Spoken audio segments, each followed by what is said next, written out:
இங்கே இருக்கிற ஒரு ஆள் ஒரு எவ்வளோ நிமிஷம் 6 நிமிஷமாக கால் பண்ணிக்கிட்டு இருக்கு ஒரு ஆளுக்கு. யாருக்குப்பா கால் பண்ணுறீங்க? Customer service. எதுக்கு கால் பண்ணுறீங்க? 5G கேட்டது, ஆனால் 5G நெட்ஒர்க்கே கிடைக்க மாட்டேங்குது. டேட்டா என்னோட டேட்டாலாம் முடிஞ்சிருச்சு. அன்லிமிட்டட் டேட்டான்னு கொடுத்துருக்கானுங்க, பட் யூஸ் ஆக மாட்டேங்குது. எக்ஸ்ட்ரா 2 GB போட்டு அதுவும் ஒர்க் ஆக மாட்டேங்குது. கால் பண்ணால் எடுக்கவும் மாட்டேங்கிறானுங்க. 12:30 ஆச்சு, 12:15 ஆச்சு, இன்னும் ஆளுக்கு ஃபோன் எடுக்கல. இது எத்தனாவது அடி கால் போகுது? இது இருக்கும் ஒரு 3வது டைமோ 4வது டைமோ. இதுக்கு முன்னாடி ஃபோன் வாங்கல புதுசாக பண்ண நாம இருக்கா, ஒரு 40 டைம் மட்டும் தான் பண்ணேன். வோடாஃபோனுக்கு கால் பண்ணி கதறிக்கிட்டு இருந்தேன், ஐயா உங்கள் ஃபோனை தெரியாமல் மாற்றிட்டேன், சிம்மு மாற்றிட்டேன், எனக்கு பழைய சிம்மே மாற்றி கொடுங்க.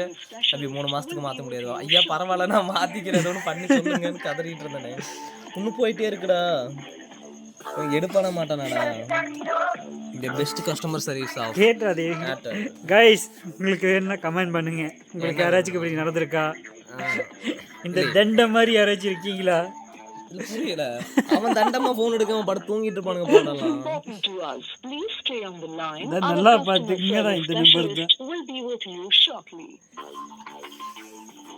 கம்மன் கட் பண்ணிட்டு சிம்ம மாத்திடலான்றேன். ஆனா 1000 ரூபாய்க்கு ரீசார்ஜ் பண்ணி விட்டேன்டா 3 மாசத்துக்கு ஆர்வ கோளாறுல. இல்லைன்னா கூட பரவாயில்ல, கட் பண்ணி எடுத்துட்டு போயிடும்டா சிம்மு மாத்திட்டு.